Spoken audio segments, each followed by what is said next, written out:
Hello बच्चों, आशा करता हूं आप सब लोग बहुत बढ़िया होंगे और मन लगा के पढ़ाई कर रहे होंगे। ठीक है, जैव प्रौद्योगिकी के पाठ 8 में आप सब लोगों का बहुत स्वागत है। लास्ट लेक्चर में आपको याद होगा बच्चों, हम किसकी बात कर रहे थे? मानव जीनोम प्रोजेक्ट या ह्यूमन जीनोम प्रोजेक्ट की। और लास्ट क्लास में हमने ह्यूमन जीनोम प्रोजेक्ट के उद्देश्य देख लिए थे, क्यों ह्यूमन जीनोम प्रोजेक्ट किया गया था, और क्रियाविधि में हमने देख लिया था दो तरीके अपनाए गए थे। दो तरीके याद है बच्चों, एक ईएसटी और दूसरा सीक्वेंस एंड नोटेशंस, है ना। अब हम आगे आज देखेंगे कि एचजीपी में क्या किया गया।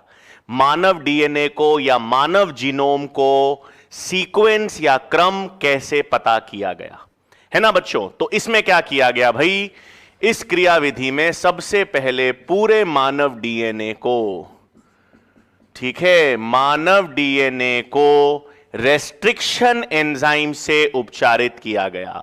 तो सबसे पहले क्या किया भाई, मानव डीएनए का रेस्ट्रिक्शन एंजाइम उपचार किया गया।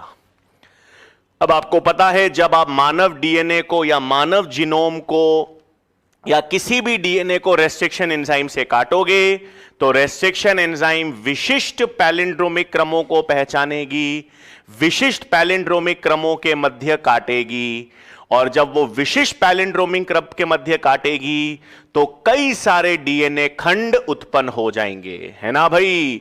तो क्या किया गया, ये रहा मानव डीएनए, ठीक है, ये पूरा मानव डीएनए है। अब इस पूरे मानव डीएनए को रेस्ट्रिक्शन एंजाइम से उपचारित किया गया।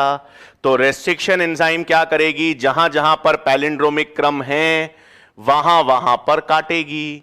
तो रेस्ट्रिक्शन एंजाइम के उपचार के पश्चात क्या होगा, कई सारे डीएनए के खंड उत्पन्न होंगे, है ना भाई। मानव डीएनए को जब रेस्ट्रिक्शन एंजाइम के साथ उपचारित किया जाएगा तो वो रेस्ट्रिक्शन एंजाइम विशिष्ट पैलिंड्रोमिक क्रमों के मध्य काटेगी और कई सारे डीएनए के खंड उत्पन्न हो जाएंगे। अब ये सारे डीएनए के खंड बेहद बड़े होंगे। मानव का डीएनए बहुत बड़ा होता है, तो रेस्ट्रिक्शन एंजाइम जब डीएनए के खंडों को काटेगी तो बहुत बड़े बड़े डीएनए के खंड उत्पन्न होंगे। अब इन डीएनए खंडों को किसके साथ जोड़ना है, क्लोनिंग वेक्टर के साथ जोड़ा गया था। किसके साथ जोड़ा गया भाई, क्लोनिंग वाहक के साथ जोड़ा जाएगा। अब आपको याद है बच्चों, जब हमने क्लोनिंग वेक्टर की बात की थी तो बड़े डीएनए खंडों को जोड़ने के लिए, हां, बड़े डीएनए खंड को जोड़ने के लिए बड़े क्लोनिंग वाहक की आवश्यकता होगी। और सबसे बड़े क्लोनिंग वाहक कौन से थे, सबसे बड़े क्लोनिंग वाहक कौन से थे भाई, बैक और यैक। हां, सबसे बड़े क्लोनिंग वाहक जो कृत्रिम रूप से बनाए गए थे और जो बड़े डीएनए खंडों से जुड़ सकते थे, बैक्टीरियल आर्टिफिशियल क्रोमोसोम और यीस्ट आर्टिफिशियल क्रोमोसोम। तो बहुत कॉमन प्रश्न है नीट का कि ह्यूमन जीनोम प्रोजेक्ट में या मानव जीनोम प्रोजेक्ट में कौन से क्लोनिंग वाहक का प्रयोग किया गया, कौन से क्लोनिंग वाहक का प्रयोग किया गया बच्चों, बैक और YAC, bacterial artificial chromosome, yeast artificial chromosome.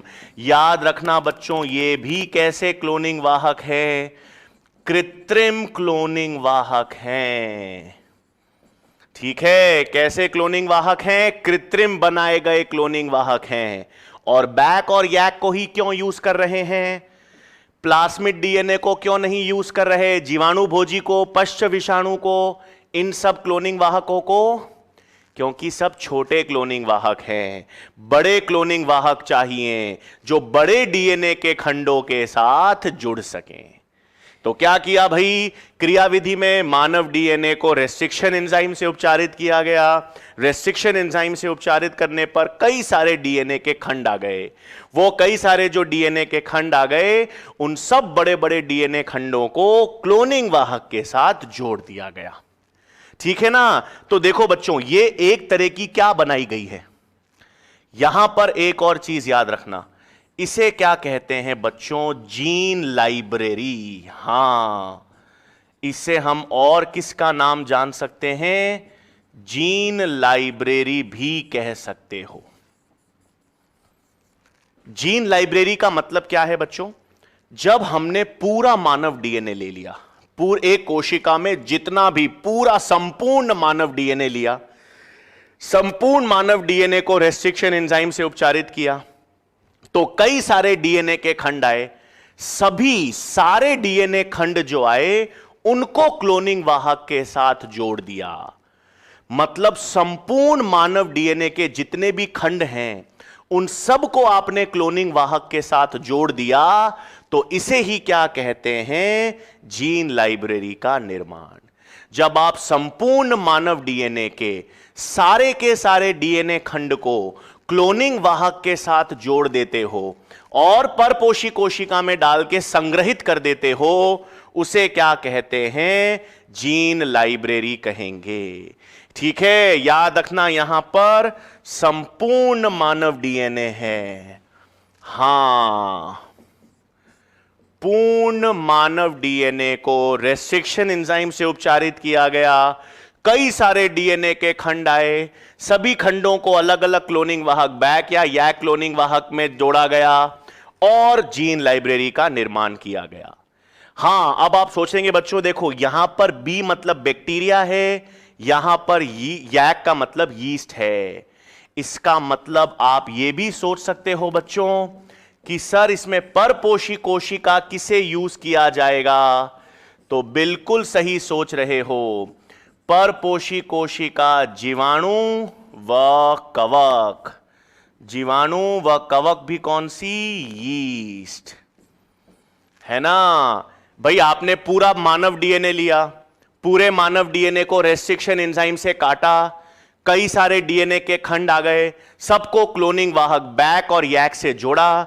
जिसको बैक से जोड़ा उसको जीवाणु परपोषी कोशिका में निवेशित कर दिया, जिसको यीस्ट से जोड़ा, जिसको यैक से जोड़ा उसको यीस्ट में निवेशित कर दिया।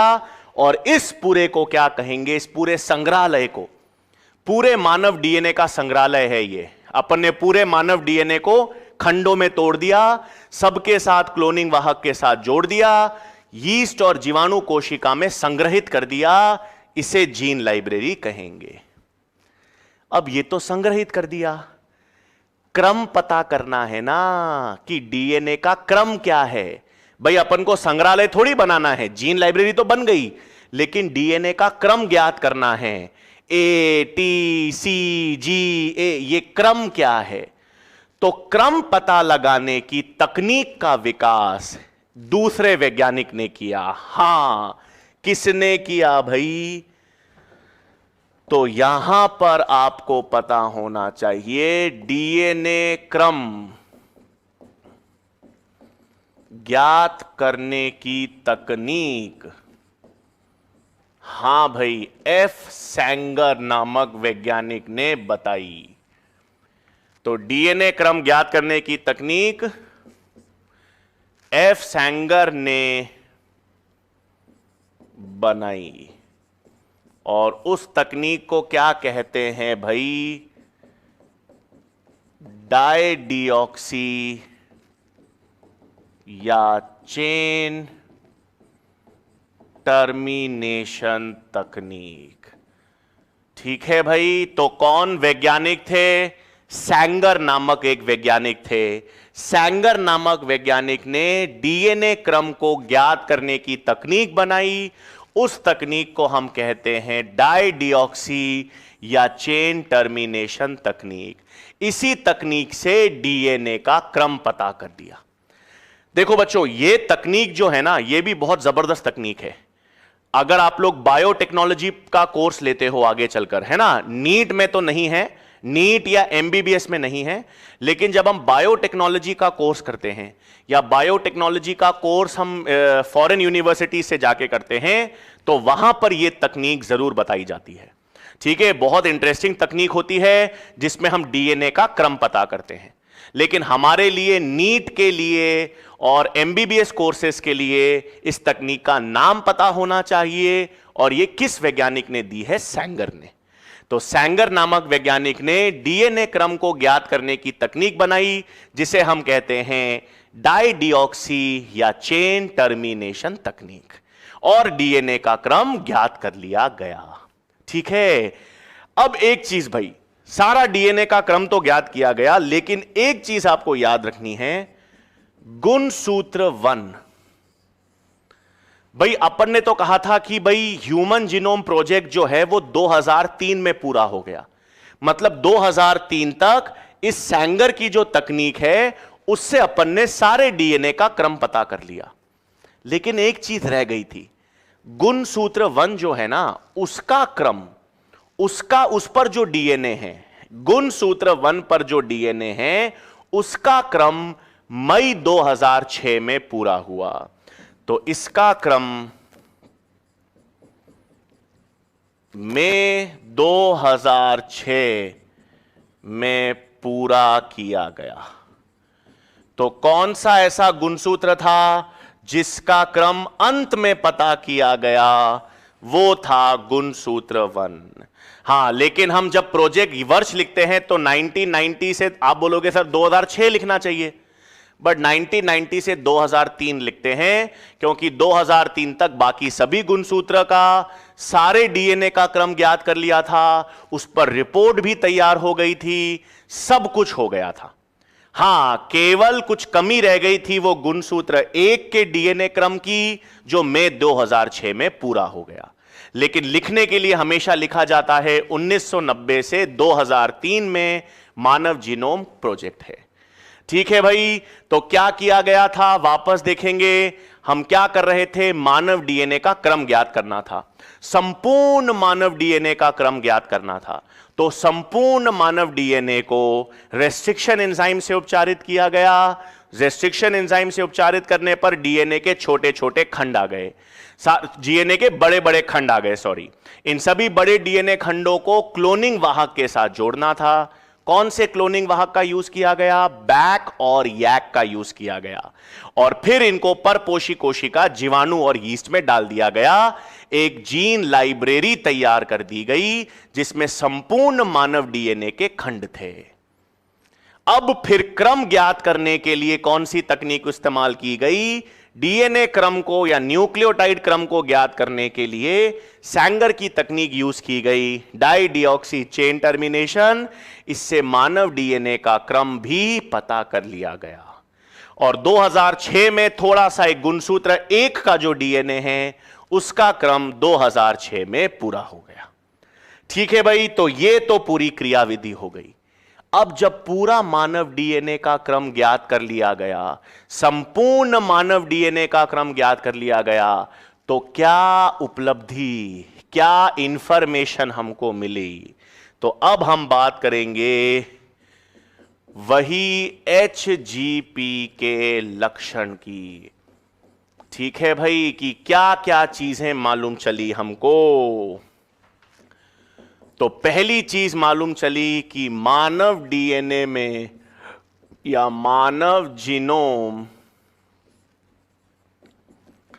में कुल कितने डीएनए न्यूक्लियोटाइड क्रम है? 3164.7 मिलियन कह दो या 3.1647 बिलियन कह दो, है ना भाई? मिलियन का मतलब पता है ना, 1 मिलियन का मतलब 10 लाख होता है। 1 मिलियन का मतलब 10 लाख, मतलब 10 की पावर 6, और बिलियन का मतलब पता होगा 10 की पावर 9, 100 करोड़। 100 करोड़ का मतलब होता है बिलियन, और मिलियन का मतलब होता है 10 लाख। ठीक है ना भाई? चलो, तो अब हम लोग 3 बिलियन करते थे, वास्तविकता में कुल कितने न्यूक्लियोटाइड्स हैं?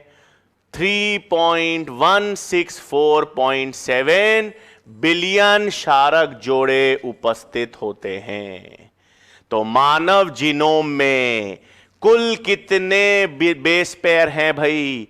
या तो कह दो 3164.7 मिलियन, और अगर बिलियन लिखना चाहते हो तो 3 बिंदु आगे ले लो, 3.1647 बिलियन बेस पेयर्स।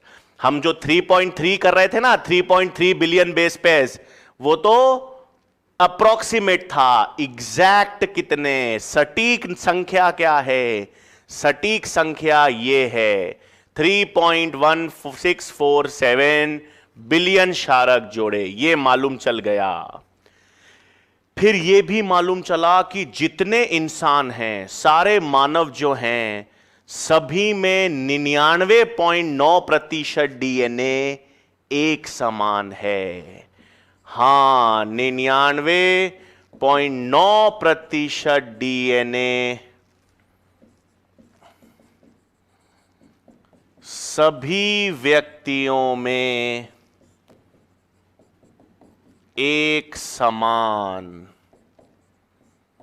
ठीक है, ये बहुत इंपॉर्टेंट चीज है भाई, जो ह्यूमन जीनोम प्रोजेक्ट के बाद सामने आई, कि ह्यूमन जीनोम प्रोजेक्ट के बाद हर व्यक्ति, जितने भी व्यक्ति हैं, जितने भी मानव हैं, सभी में 99.9% डीएनए एक समान होता है। केवल 0.1% का अंतर। और अपन ने जनन वाला चैप्टर पढ़ा था बच्चों, उसमें अपन ने आइडेंटिकल ट्विन्स पढ़े थे, याद है? एक युग्मनज वाले ट्विन्स जो एक शुक्राणु और एक अंडाणु से बनते थे, मोनोजाइगोटिक ट्विन्स, उनमें 100% डीएनए एक जैसा होगा, क्योंकि वो एक ही शुक्राणु एक ही अंडाणु से बने हैं। तो जो मोनोजाइगोटिक ट्विन्स थे, जो एक युग्मनज ट्विन्स थे, उनका डीएनए 100% एक जैसा है। बाकी सभी व्यक्तियों की, बाकी हम सब लोगों की, आप लोग जो देख रहे हैं वीडियो, सारे स्टूडेंट, हम सब में कितना परसेंट डीएनए एक जैसा है? 99.9% डीएनए सभी में एक जैसा है। केवल 0.1% डीएनए अलग है ना? 99.9% डीएनए सभी में एक जैसा, सिर्फ 0.1% अंतर है। ठीक है, तो 99.9% डीएनए सभी व्यक्तियों में एक समान होगा। फिर तीसरा संख्या क्या आई? कुल जीन्स। कुल जीन्स की संख्या कितनी निकली? 30,000 से 35,000। कुल जीन्स की संख्या कितनी निकली? 30,000 से 35,000। कितना अनुमान कितना था? 80,000 से 1.5 लाख। अनुमान था ना भाई? अनुमान क्या था? अनुमान था कि 80,000 से 1.5 लाख जीन्स होंगी। निकली कितनी? 30,000 से 35,000। इसे कहते हैं बच्चों सी वैल्यू पैराडॉक्स। पैराडॉक्स एक अंग्रेजी शब्द है। पैराडॉक्स एक अंग्रेजी शब्द है। पैराडॉक्स का मतलब है आप जैसा सोच रहे हो वैसा नहीं हो। ठीक है, मतलब जैसा लग रहा है वैसा ना हो। तो वैज्ञानिकों को लग रहा था हम लोग जटिल जीव हैं, जटिल हैं तो हमारा डीएनए या जीन्स भी ज्यादा होने चाहिए, ऐसा उनको लग रहा था। ऐसा नहीं हुआ। जीन्स कितनी निकली? 30 से 35,000। ठीक है, मतलब जीन की संख्या कम है, इसका मतलब नॉन कोडिंग डीएनए अधिक है। यही मतलब हुआ ना कि भाई जीन्स तो 80,000 से 1.5 लाख अनुमानित थी, इतना सोचा गया था अनुमान, लेकिन निकली बहुत कम। मतलब वास्तविकता में जीन की संख्या बेहद कम है। नॉन कोडिंग डीएनए, वो डीएनए जो अभिव्यक्त नहीं होता, वो डीएनए जो प्रोटीन नहीं बनाता उसकी संख्या ज्यादा है। ठीक है, अभी हम देखेंगे ये क्या है, क्या काम करेगा, सुनो अभी। तो तीसरा बिंदु आया बच्चों, ये चौथा बिंदु क्या आ गया, जीन की जो एवरेज साइज है, जीन की एवरेज साइज कितनी भाई, 3000 बेसेस। ठीक है, ये जो 30,000 से 35,000 जीन्स हैं उनकी एवरेज साइज है 3000 बेसेस, लेकिन सबसे बड़ी जीन, ठीक है, सबसे बड़ी जीन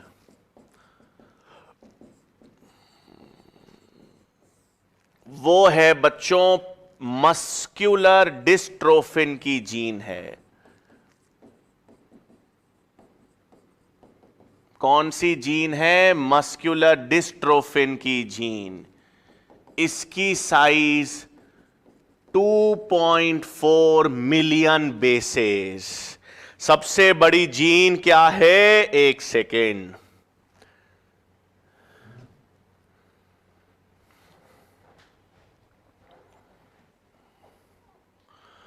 हां ठीक है। तो वैसे तो जीन की एवरेज साइज कितनी है, 3000 बेसेस है, लेकिन सबसे बड़ी जीन है मस्कुलर डिस्ट्रोफिन की जीन।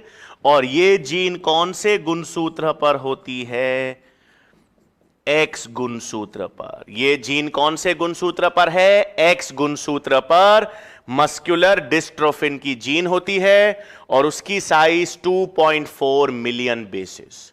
मतलब 2.4 मिलियन का मतलब पता है ना, 10 लाख। ठीक है, तो क्या क्या लक्षण है भाई, वापस देखें।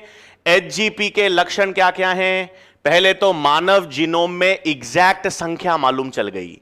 जो हम 3.3 बिलियन क्षारक जोड़े कर रहे थे ना जीनोम के, वो 3.3 बिलियन ना होकर 3.1647 बिलियन बेस पेयर्स हो गए। फिर 99.9% डीएनए, हां 99.9% डीएनए सभी व्यक्तियों में एक जैसा है। मतलब हम सभी व्यक्तियों में केवल 0.1% डीएनए अलग है। केवल 0.1% डीएनए हर व्यक्ति में अलग है, 99.9% डीएनए एक समान है। फिर कुल जीन्स की संख्या निकली 30,000 से 35,000। जो सोचा गया था वैसा नहीं हुआ, जीन्स की संख्या काफी कम है, मतलब नॉन कोडिंग डीएनए की संख्या ज्यादा है। इसे सी वैल्यू पैराडॉक्स कहते हैं। जीन्स की एवरेज साइज कितनी है भाई, 3000 बेसेस। एवरेज साइज जीन की कितनी है, 3000 बेसेस, लेकिन सबसे बड़ी जीन की साइज है 2.4 मिलियन बेसेस, वो मस्कुलर डिस्ट्रोफिन की जीन है। फिर नेक्स्ट लक्षण पढ़े भाई। अब देखो, हमको यह मालूम चल गया कि जीन्स की संख्या काफी कम है, मतलब यह मालूम चला नेक्स्ट लक्षण कि 2% से कम जीनोम, 2% से कम जीनोम ही प्रोटीन को कोड करता है। मतलब इतना बड़ा मानव डीएनए है, इतना लंबा मानव डीएनए है, इतने 3 बिलियन 3.1647 बिलियन बेस पेयर्स हैं। उस पूरे मानव जीनोम में 2% से कम हिस्सा ही जीन है, 2% से कम हिस्सा ही प्रोटीन बनाता है, 2% से कम जीनोम ही प्रोटीन को कोड करता है। मतलब अधिकांश डीएनए, बाकी 98% जो डीएनए है वो नॉन कोडिंग है। इसका मतलब मानव का जो अधिकांश डीएनए क्या है, नॉन कोडिंग। अब यहां पर सुनना, नॉन कोडिंग का मतलब यह है कि वो प्रोटीन नहीं बना रहा। इसका मतलब यह नहीं है कि वो कोई काम का नहीं। सुन लेना, बहुत फर्क है।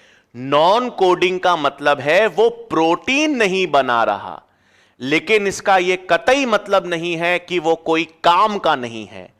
उसका काम प्रोटीन बनाना नहीं है, उसका काम गुणसूत्रों की संरचना में है, उसका काम जैव विकास में योगदान देना है, उसका कार्य संरचना में है। ठीक है, सुन लेना वापस। 2% से कम जीनोम ही प्रोटीन बना रहा है। ठीक है, डीएनए में जो जीन वाला भाग है, वो डीएनए जो प्रोटीन बनाता है उसे जीन कहते हैं, यह हम पढ़ चुके हैं आनुवांशिकी में।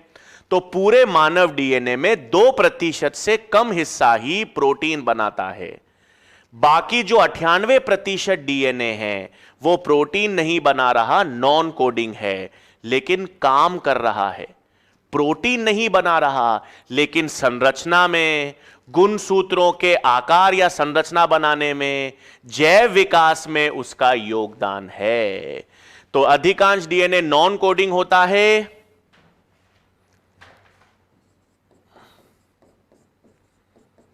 और उसे हम किस नाम से जानते हैं? और उसे पुनरावृत्त डीएनए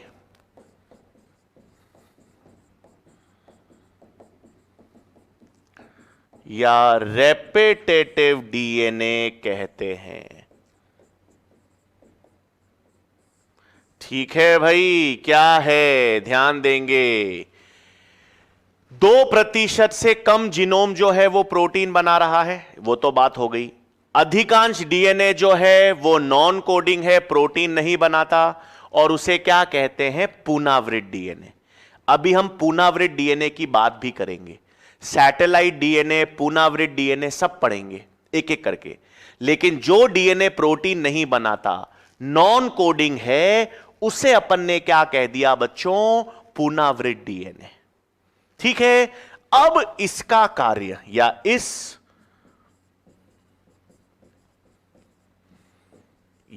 पुनरावृत्त डीएनए का कार्य गुणसूत्र की संरचना में एवं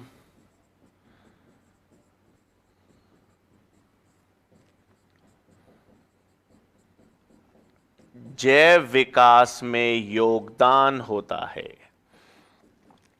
भले ही ये प्रोटीन नहीं बना रहा, ये नॉन कोडिंग है, प्रोटीन नहीं बना रहा, लेकिन गुणसूत्रों की संरचना बनाने में, जैव विकास में, जैसे जैसे जैव विकास हो रहा है उसमें योगदान कौन देगा? ये पुनरावृत्त डीएनए। कैसे देगा अभी हम पढ़ेंगे। हां, ये पुनरावृत्त डीएनए, सैटेलाइट डीएनए अभी एचजीपी के बाद यही बताऊंगा, तो ध्यान से ये टॉपिक अभी वापस आएगा। ठीक है, अभी तो सिर्फ अपन एचजीपी के लक्षण देख रहे हैं। ठीक है भाई, तो अधिकांश डीएनए नॉन कोडिंग है, ये अपन ने देख लिया। अब नेक्स्ट लक्षण क्या है भाई? नेक्स्ट लक्षण ये है कि गुणसूत्र फर्स्ट यानी क्रोमोसोम 1 पर सर्वाधिक जीन्स होती हैं, 2968 जीन्स। क्रोमोसोम 1 पे सर्वाधिक जीन्स हैं, और न्यूनतम जीन्स याद होगा आपको, क्रोमोसोम Y पढ़ा था अपन ने, Y गुणसूत्र। Y गुणसूत्र पर कितनी जीन्स थी? आनुवांशिकी में पढ़ा है, आनुवांशिकी में पढ़ा है भाई, कितनी जीन्स? केवल 231। याद आया ना? होलैंड्रिक जीन्स कहते थे इसे। क्या कहते थे? Holandric genes. हां, तो सर्वाधिक जीन्स क्रोमोसोम 1 पर हैं, 2968। सर्वाधिक जीन्स क्रोमोसोम 1 पे है ना, इसलिए इसके क्रम पता लगाने में इतना समय लग गया। ठीक है, और क्रोमोसोम Y में कितनी जीन्स हैं?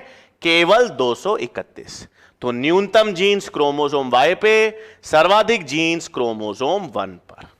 ठीक है भाई, फिर आखिरी पॉइंट रह गया एक, फिर क्या पता होना चाहिए? हां, अब मानव डीएनए में नेक्स्ट इंपॉर्टेंट चीज, मानव डीएनए में 1.4 मिलियन ऐसे स्थल होते हैं, ध्यान देंगे, ऐसे स्थल होते हैं जिनमें मानव डीएनए में 1.4 मिलियन ऐसे स्थल होते हैं जिनमें एकल न्यूक्लियोटाइड का अंतर देखा जाता है।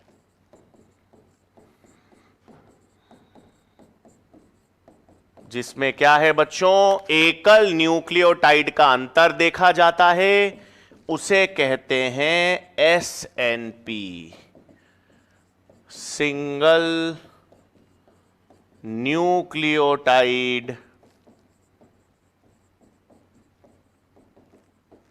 पॉलीमॉर्फिज्म। इसे हम कहते हैं भाई एकल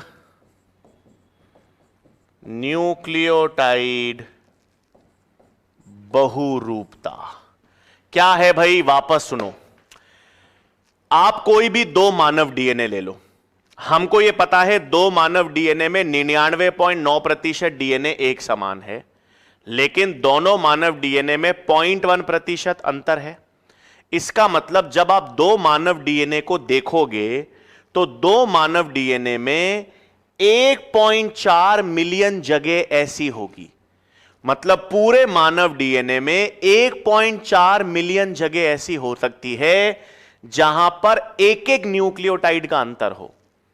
मतलब किसी व्यक्ति में ए है तो किसी दूसरे व्यक्ति के डीएनए में उसी जगह पर टी होगा, किसी तीसरे व्यक्ति में उसी जगह पर सी होगा, किसी और व्यक्ति में उसी जगह पर जी होगा, दूसरे व्यक्ति में उसी जगह पर या दूसरी जगह पर।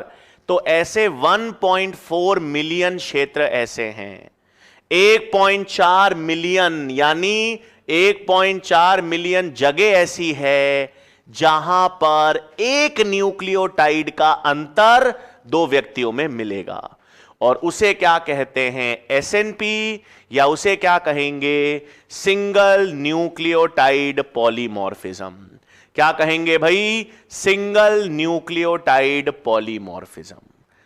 तो ये सभी क्या थे भाई, हमारे ह्यूमन जीनोम प्रोजेक्ट के लक्षण। क्या क्या पढ़ लिया अपन ने।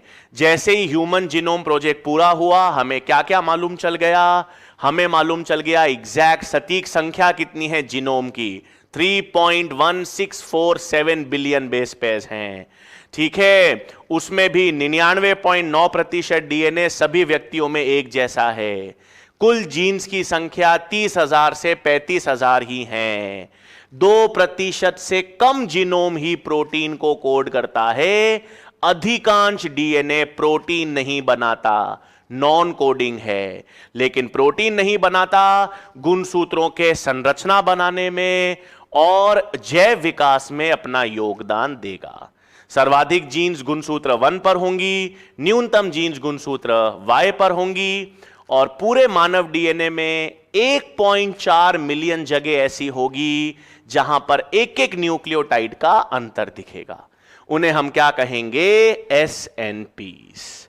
ठीक है भाई, क्लियर था। ये हमारे पास ह्यूमन जीनोम प्रोजेक्ट की हमने बात कर ली।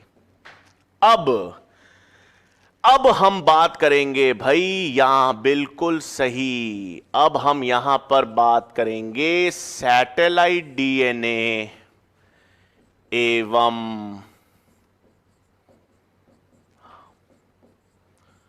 पुनरावृत्त डीएनए। पुनरावृत्त डीएनए जिसे कहेंगे रेपिटेटिव डीएनए। ठीक है, अब देखो भाई, सुनो, ये दोनों का कॉन्सेप्ट है और उसके बाद फिर हम डीएनए फिंगरप्रिंटिंग पे बात करेंगे। अब सुनो, पुनरावृत्त डीएनए या रेपिटेटिव डीएनए के बारे में अपन को थोड़ी सी चीज मालूम चल गई। क्या मालूम चल गई? कि पुनरावृत्त डीएनए हमारे डीएनए का वो अधिकांश भाग है जो नॉन कोडिंग है ना। इतना तो मालूम चल गया। पुनरावृत्त डीएनए जो है, पुनरावृत्त डीएनए वो अधिकांश डीएनए का भाग है। हमारे अंदर अधिकांश डीएनए वाला भाग है जो नॉन कोडिंग है, प्रोटीन नहीं बनाता। इतना तो मालूम है, ठीक है। नई चीज हमारे लिए क्या है? नई चीज हमारे लिए ये सैटेलाइट डीएनए है कि सर ये क्या है। अब सबसे पहले सुन लो, ये इसका नाम सैटेलाइट क्यों है, सुनो। तो ये सैटेलाइट डीएनए बच्चों हमारा मानव डीएनए का ही वो भाग है तो मानव डीएनए। मानव डीएनए के उस भाग को सैटेलाइट डीएनए कहते हैं जिसका घनत्व यानी जिसकी डेंसिटी बाकी डीएनए से अलग है। हमारे पास ये पूरा मानव डीएनए, पूरे मानव डीएनए में कुछ भाग ऐसा है हमारे डीएनए का जिसका घनत्व या जिसकी डेंसिटी अन्य डीएनए से अलग है या कम है। और वो मानव डीएनए का भाग जिसका घनत्व या डेंसिटी कम या भिन्न है बाकी डीएनए से, उसे कहते हैं सैटेलाइट डीएनए। ठीक है भाई, तो सुनो मैं यहां पर किसकी बात कर रहा हूं? सैटेलाइट डीएनए की। ठीक है, क्या बता रहा हूं ध्यान से सुन लेंगे, बहुत आसान है। सैटेलाइट डीएनए क्या है सुन लो।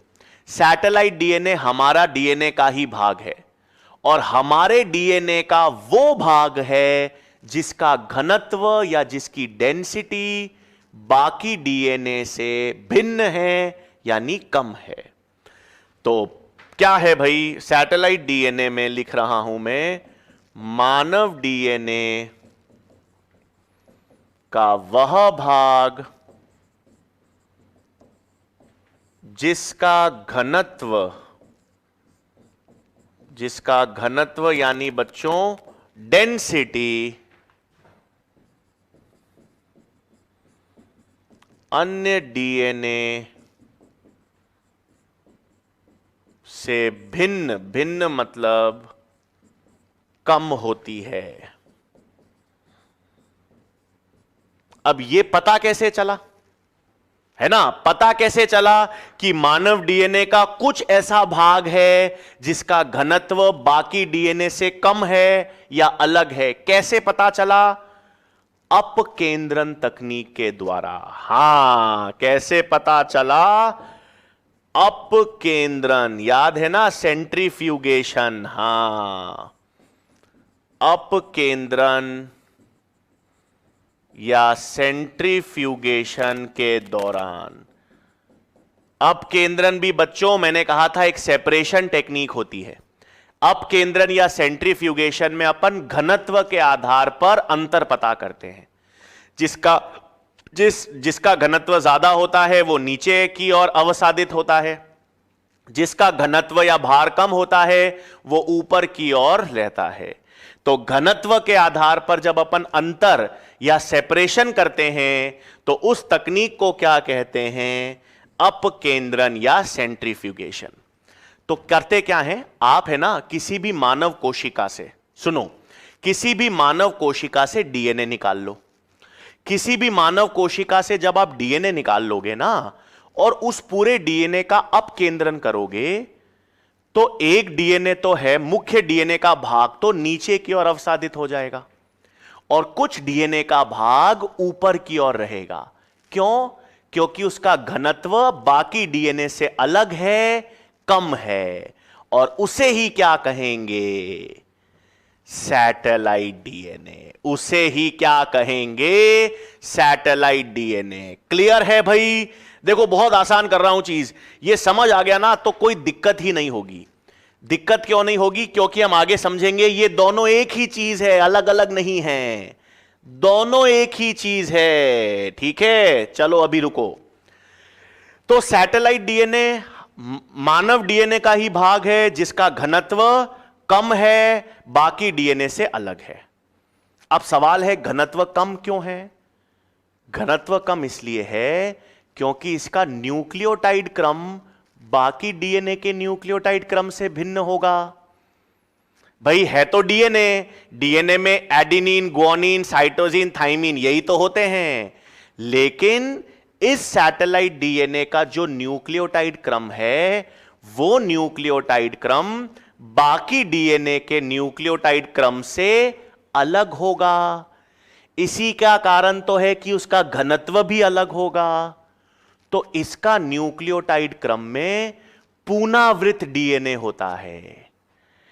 इसमें क्या होता है? पुनरावृत डीएनए। पुनरावृत का मतलब है जैसे अगर ए है तो ए लगातार है, टी है तो T T T T T लगातार है। मैंने कहा एटी है तो eighty eighty eighty eighty eighty eighty nucleotide क्रम लगातार है। मैंने कहा सी और जी का क्रम है तो सी और जी का क्रम लगातार है, सी जी सी जी सी जी सी जी सी जी। मतलब न्यूक्लियोटाइड के क्रम रिपीट हो रहे हैं, पुनरावृत्ति दर्शा रहे हैं।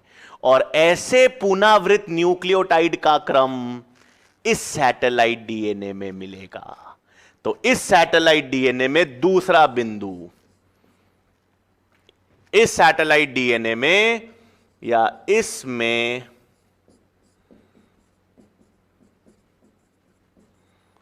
पुनरावृत न्यूक्लियोटाइड क्रम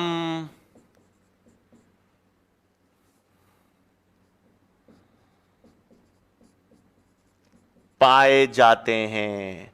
तो आप समझ गए ना, अगर इस डीएनए में पुनरावृत न्यूक्लियोटाइड क्रम पाए जाते हैं, ए की पुनरावृत्ति है, टी की पुनरावृत्ति है, सी या जी या ए या जी या ए किसी भी न्यूक्लियोटाइड की पुनरावृत्ति है, तो मतलब कौन सा डीएनए है? हां, पुनरावृत डीएनए ही तो है। तो इससे क्या मालूम चल गया? इससे यह मालूम चल गया बच्चों कि सैटेलाइट डीएनए एक प्रकार का पुनरावृत डीएनए ही है। क्या मालूम चल गया? सैटेलाइट डीएनए एक प्रकार का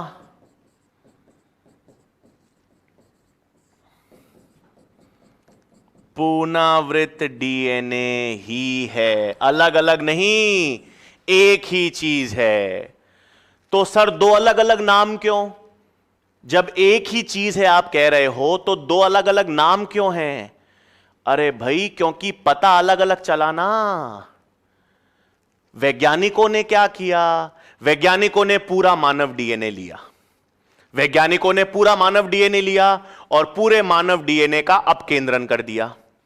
जब वैज्ञानिकों ने पूरे मानव डीएनए का अपकेंद्रण कर दिया तो कुछ ऐसा डीएनए था जिसका घनत्व ज्यादा था, वो नीचे की ओर अवसादित हो गया, और कुछ डीएनए का घनत्व हल्का था, कम था, उसका वो अलग से आ गया। तो जिसका घनत्व बाकी डीएनए से अलग था, कम था, उसको क्या नाम दे दिया? Satellite DNA. पहले तो नाम दे दिया सैटेलाइट डीएनए, फिर उसका अध्ययन किया कि इसका घनत्व अलग क्यों आया, तो उसका न्यूक्लियोटाइड क्रम देखा तो देखा अरे यार इसके न्यूक्लियोटाइड क्रम में तो पुनरावृत क्रम है, ए जी टी, ये तो पुनरावृत न्यूक्लियोटाइड के क्रम हैं। ये तो क्या निकला? पुनरावृत डीएनए निकला। तो सैटेलाइट डीएनए किस प्रकार का डीएनए है? पुनरावृत। मतलब कोडिंग हुआ या नॉन कोडिंग? मतलब कोडिंग हुआ या नॉन कोडिंग? हां, पुनरावृत डीएनए का प्रकार है, मतलब समझ आ गई ना, नॉन कोडिंग डीएनए। तो सैटेलाइट डीएनए एक प्रकार का पुनरावृत डीएनए है, मतलब यह भी नॉन कोडिंग है। ठीक है, क्लियर है बिल्कुल चीज इतनी? तो सैटेलाइट डीएनए क्या है? सैटेलाइट डीएनए का नाम अलग क्यों पड़ा? नाम अलग इसलिए दिया गया क्योंकि अपकेंद्रण के दौरान इसका घनत्व अलग था, बस। फिर जब इसका अध्ययन किया गया तो यह देखा गया, अरे यार इसका तो न्यूक्लियोटाइड क्रम वैसा ही है पुनरावृत डीएनए जैसा, ये तो पुनरावृत डीएनए ही है, ये तो नॉन कोडिंग ही है। ठीक है, तो हमारे लिए सैटेलाइट डीएनए पुनरावृत डीएनए एक ही है। हां, अब क्या हुआ भाई, अब ये जो सैटेलाइट डीएनए है ये दो प्रकार का है। सैटेलाइट डीएनए दो प्रकार का है भाई। क्या से दो प्रकार का है? एक जिसे कहते हैं माइक्रो सैटेलाइट्स और एक जिसे कहते हैं बच्चों मिनी सैटेलाइट्स। ठीक है ना, एक क्या कहेंगे माइक्रो सैटेलाइट और दूसरे को क्या कहते हैं बच्चों मिनी सैटेलाइट। तो दो तरह के हैं, माइक्रो और मिनी सैटेलाइट्स। सुनो, माइक्रो और मिनी सैटेलाइट क्या है? आप ये तो समझ गए होंगे बच्चों कि ये सैटेलाइट डीएनए है क्या? पुनरावृत डीएनए है क्या? पुनरावृत डीएनए है, इसमें न्यूक्लियोटाइड्स की पुनरावृत्ति है। ठीक है, तो माइक्रो सैटेलाइट जो हैं ये बहुत छोटे पुनरावृत न्यूक्लियोटाइड क्रम हैं। बहुत छोटे का मतलब है एक या दो बेस पेयर लंबे। ठीक है, और मिनी सैटेलाइट्स को कहते हैं VNTR। हां, variable number of tandem repeats. क्या मतलब है? सुनो बच्चों, उदाहरण से समझाता हूं। उदाहरण से कैसे है? मैंने एक न्यूक्लियोटाइड का क्रम आप देख रहे हो, ATCGAAGATT।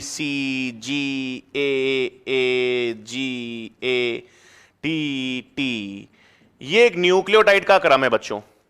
तो देखो, इसमें AA की पुनरावृत्ति आई, इसमें TT की पुनरावृत्ति आई। तो ये छोटे छोटे एक या दो न्यूक्लियोटाइड की पुनरावृत्ति है, AATT। तो इन न्यूक्लियोटाइड की पुनरावृत्ति को माइक्रो सैटेलाइट्स कह देंगे।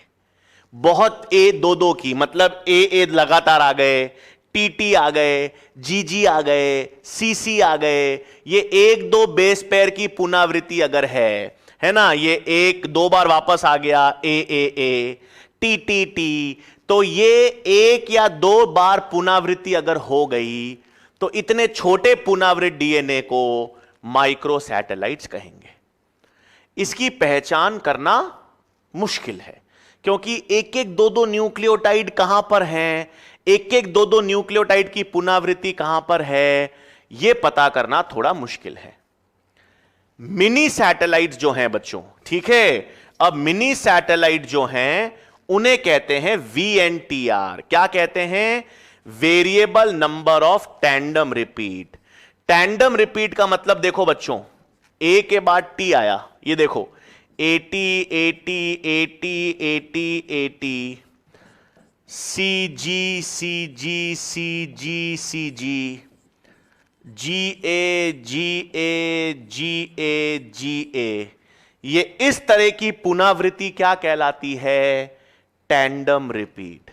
जैसे अपन क्रिकेट खेलते हैं ना बच्चों, तो क्रिकेट खेलते हैं तो मैंने कहा दो बॉलर हैं, जैसे मैंने कहा बुमराह है और भुवनेश्वर कुमार है, तो बुमराह भुवनेश्वर, बुमराह भुवनेश्वर, बुमराह भुवनेश्वर, बुमराह भुवनेश्वर, इसको करते जाओ तो ये कैसी रिपीट है? Tandem repeat. ठीक है, कोहली शर्मा, कोहली रोहित, कोहली रोहित, कोहली रोहित, ये क्या है? Tandem repeat. ए के बाद टी, फिर वापस ए, फिर टी, फिर ए, फिर टी, फिर ए, फिर टी, सी, फिर जी, फिर सी, फिर जी, फिर सी, फिर जी। तो इसे क्या कहते हैं? Tandem repeat. इसे क्या कहते हैं बच्चों? Tandem repeat. और इस तरह की पुनरावृत्त डीएनए क्या कहलाएगा? Mini satellites. इस तरह का पुनरावृत्त डीएनए क्या कहलाएगा? मिनी सैटेलाइट या VNTR। ये बेहद जरूरी है। ये बेहद जरूरी इसलिए है क्योंकि डीएनए फिंगरप्रिंटिंग में इसी का यूज करेंगे। जो अब नेक्स्ट टॉपिक बताऊंगा, डीएनए अंगुली छापन या डीएनए फिंगरप्रिंटिंग, उसमें यही इसी चीज का कॉन्सेप्ट आएगा। तो अभी क्या बताया भाई, हम तो सैटेलाइट डीएनए की बात कर रहे थे। हमें मालूम चल गया सैटेलाइट डीएनए नॉन कोडिंग है, प्रोटीन नहीं बनाता। हमें मालूम चल गया सैटेलाइट डीएनए पुनरावृत डीएनए का ही प्रकार है। अगर उसमें एक या दो पुनरावृत न्यूक्लियोटाइड्स हैं तो उसे माइक्रो सैटेलाइट्स कहेंगे, और यदि उसमें टैंडम रिपीट्स हैं, इस तरह की पुनरावृत्ति है, तो उसे मिनी सैटेलाइट्स या वीएनटीआर कहेंगे। और इसका प्रयोग हम किस में करेंगे? डीएनए फिंगरप्रिंटिंग में। अब सवाल आएगा बिल्कुल सर, इसका प्रयोग डीएनए फिंगरप्रिंटिंग में क्यों, किस लिए? अभी सब बताऊंगा, ठीक है? तो आ जाओ भाई, अब हम किसकी बात करेंगे? ध्यान से यहां पर हम पढ़ेंगे तो क्या बच्चों? डीएनए फिंगरप्रिंटिंग की तकनीक, ठीक है? डीएनए फिंगरप्रिंटिंग की हिंदी होती है डीएनए अंगुली छापन, पर चलेगा, फिंगरप्रिंटिंग कॉमन है। पहली चीज पता होनी चाहिए बच्चों, ये किस वैज्ञानिक ने तकनीक बनाई थी? एलेक जेफरीज, ठीक है? एलेक जेफरीज एक वैज्ञानिक है बच्चों, जिन्होंने क्या किया था? एलेक जेफरीज ही वैज्ञानिक हैं जिन्होंने डीएनए फिंगरप्रिंटिंग की तकनीक बनाई। अब डीएनए फिंगरप्रिंटिंग पढ़ने से पहले सुनो, डीएनए फिंगरप्रिंटिंग पढ़ने से पहले एक चीज पता होनी चाहिए जिसे कहते हैं डीएनए बहुरूपता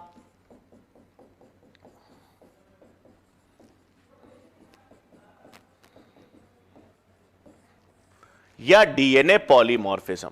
मैं पहले बच्चों इनकी परिभाषा लिख देता हूं, फिर समझाएंगे आराम से है क्या, बहुत आसान है। तो आपके पास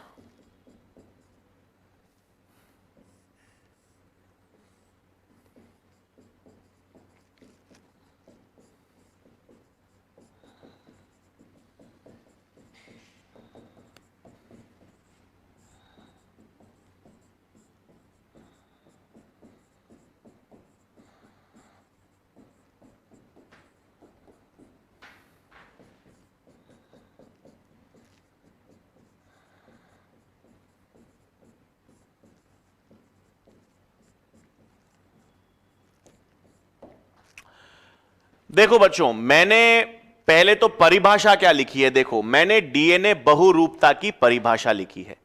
डीएनए बहुरूपता को क्या मतलब है? डीएनए बहुरूपता की परिभाषा है, व्यक्तियों में आनुवांशिक स्तर पर जो विविधता पाई जाती है उसको डीएनए बहुरूपता कहते हैं।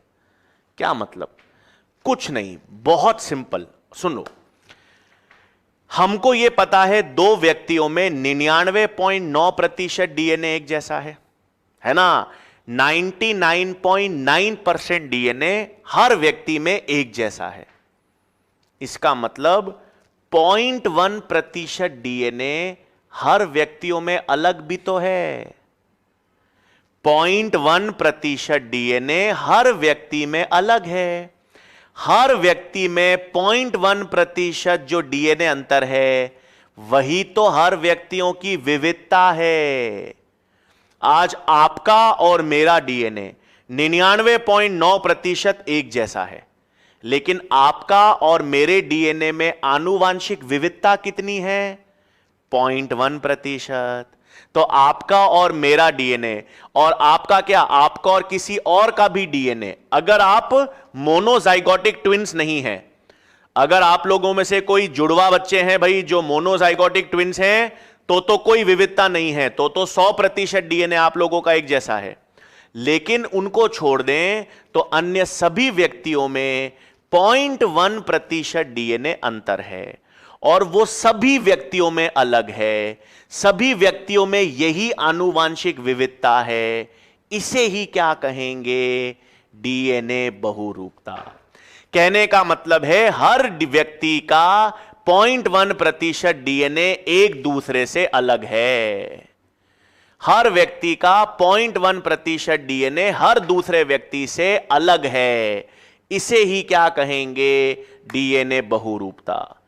और इसी के कारण तो हर व्यक्ति का डीएनए यूनिक है, और हर व्यक्ति का डीएनए अलग है, तो डीएनए से एक व्यक्ति की पहचान कर सकते हैं।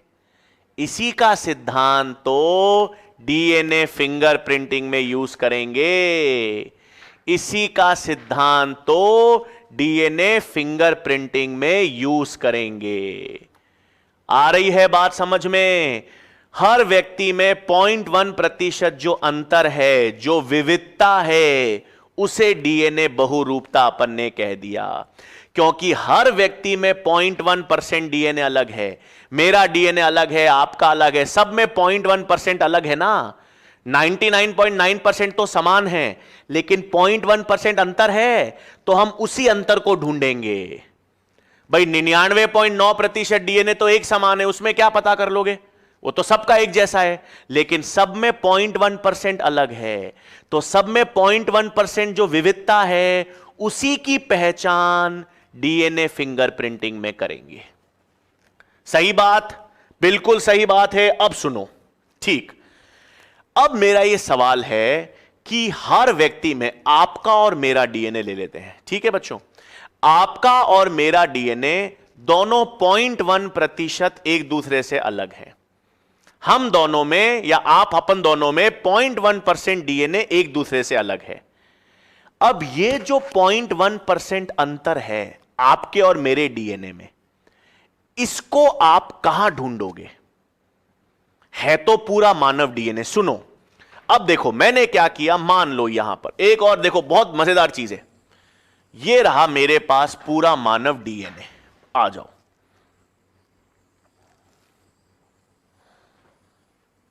ठीक है। अब इसमें से मुझे पता है बहुत कम ही कोडिंग हिस्सा है। कोडिंग डीएनए बहुत कम है, और मुझे पता है नॉन कोडिंग डीएनए बहुत ज्यादा है। यह बात तो सही है ना? यह तो क्लियर है बात। हमारा जो पूरा मानव जीनोम है, पूरा मानव डीएनए है, उसमें कोडिंग डीएनए का भाग तो कम है, और ज्यादा भाग नॉन कोडिंग डीएनए का है ना? नॉन कोडिंग डीएनए का मतलब, नॉन कोडिंग डीएनए का मतलब सैटेलाइट डीएनए या पुनरावृत्त डीएनए। आ गई बात समझ में? और कोडिंग डीएनए ये रहा।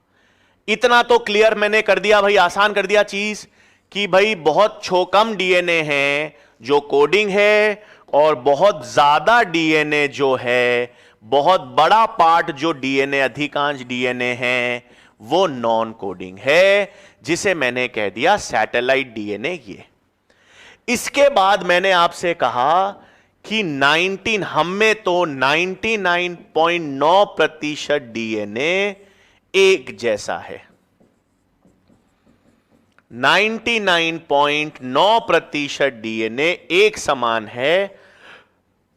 0.1% जो डीएनए है वो एक दूसरे से भिन्न है। यानी यही क्या है? विविधता है ना भाई? हर व्यक्ति में या अपन में ये 0.1% डीएनए ही अलग है या एक दूसरे से भिन्न है। सही बात है? क्लियर है विविधता? अब मेरा सवाल क्या है? मेरा सवाल है कि बच्चों ये जो 0.1% भिन्नता है, ये जो हम दोनों डीएनए, आपके और मेरे डीएनए में जो 0.1% अंतर है, भिन्नता है, इस भिन्नता को आप कोडिंग हिस्से में मिलेगी या नॉन कोडिंग हिस्से में मिलेगी? सोचना बहुत आराम से, सोचना आप वापस। ये जो 0.1% डीएनए का अंतर आपके और मेरे डीएनए में है, ये इस डीएनए में ही है।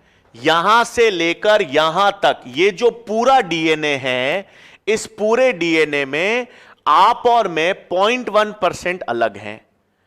तो ये अलग या भिन्नता आपको कोडिंग हिस्से में मिलेगी, नॉन कोडिंग हिस्से में मिलेगी, या कहीं भी मिल सकती है?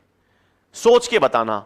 ये जो 0.1% आपके और मेरे डीएनए में अंतर है, या आपके और किसी और व्यक्ति के डीएनए में जो 0.1% अंतर है, ये अंतर आपको संपूर्ण डीएनए में कहीं पर मिल सकता है, या कोडिंग हिस्से में मिलेगा, या नॉन कोडिंग में, या कहीं पर भी, पूरे डीएनए में सर कहीं पर भी हो सकता है। तो अब सुन लेना, जो भी आपने सोचा होगा इसका उत्तर सुन लो। इसका उत्तर है ये 0.1% भिन्नता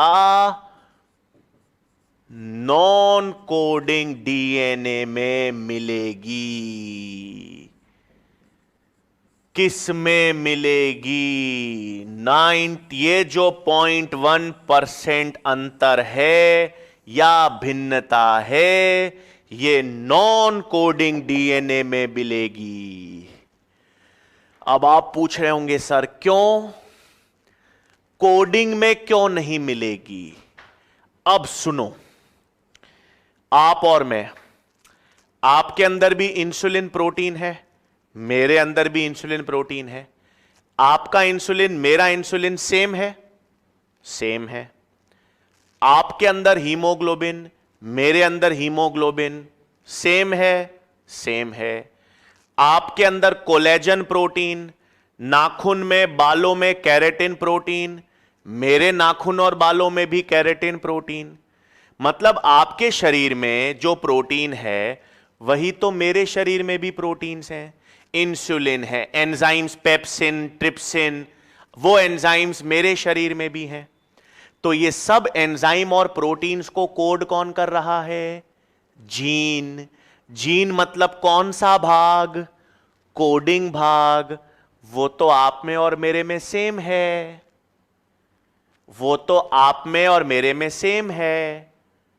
इसका मतलब आपका और मेरा जो डीएनए है उसमें जो अंतर मिल रहा है 0.1%, वो कोडिंग हिस्से में नहीं मिलेगा। वो किस में मिलेगा? नॉन कोडिंग में मिलेगा। सर कोडिंग में क्यों नहीं मिल सकता? हो तो सकता है, हां कोडिंग में हो सकता है, उत्परिवर्तन हो जाए।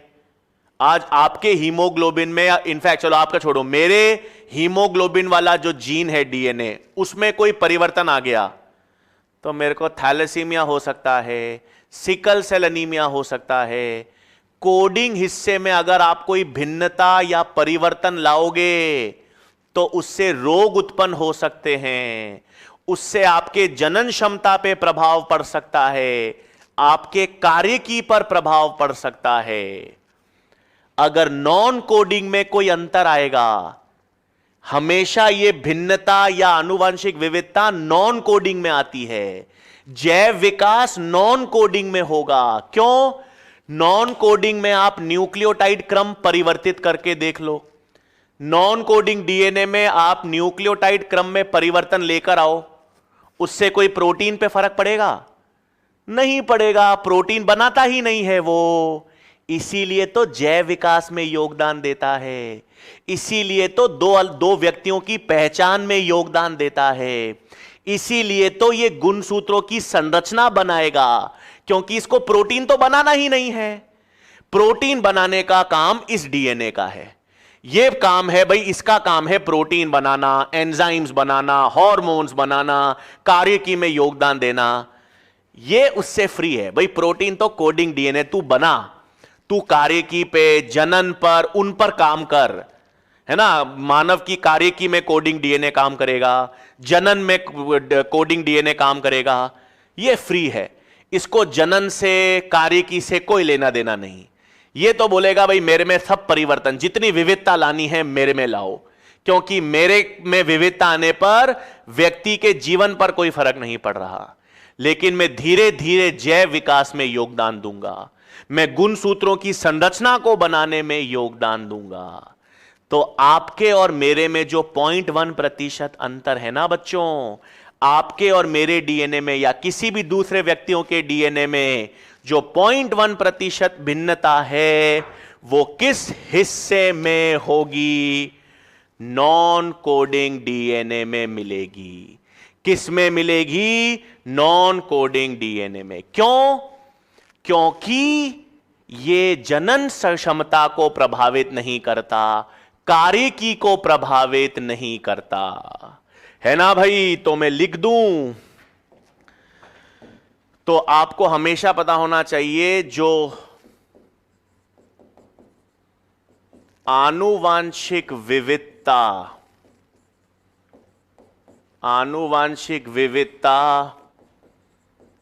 या बहुरूपता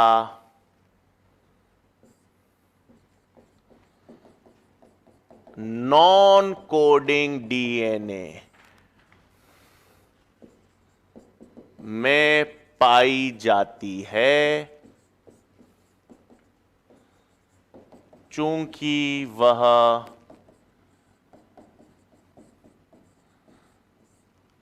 कार्य की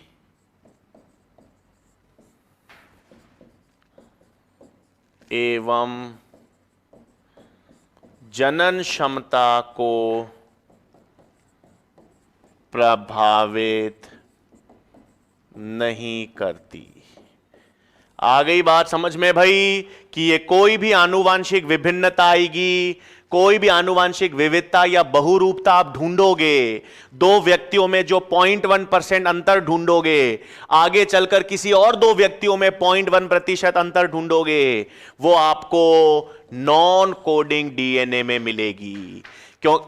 एक सीधी सी बात है, आप चाहोगे कि उत्परिवर्तन आपके जीन में हो या नॉन कोडिंग डीएनए में हो? अगर कोई उत्परिवर्तन हो जाए तो उत्परिवर्तन आप कहां पर चाहोगे हो? आपके जीन वाले हिस्से में जो प्रोटीन बनाता है उसमें उत्परिवर्तन हो? नहीं ना, नॉन कोडिंग में हो जा। उत्परिवर्तन होना ही है तो नॉन कोडिंग में हो, क्योंकि उससे मेरी कार्यकी प्रभावित नहीं होगी, जनन क्षमता प्रभावित नहीं होगी, वो तो इकट्ठा होता रहेगा नॉन कोडिंग डीएनए में।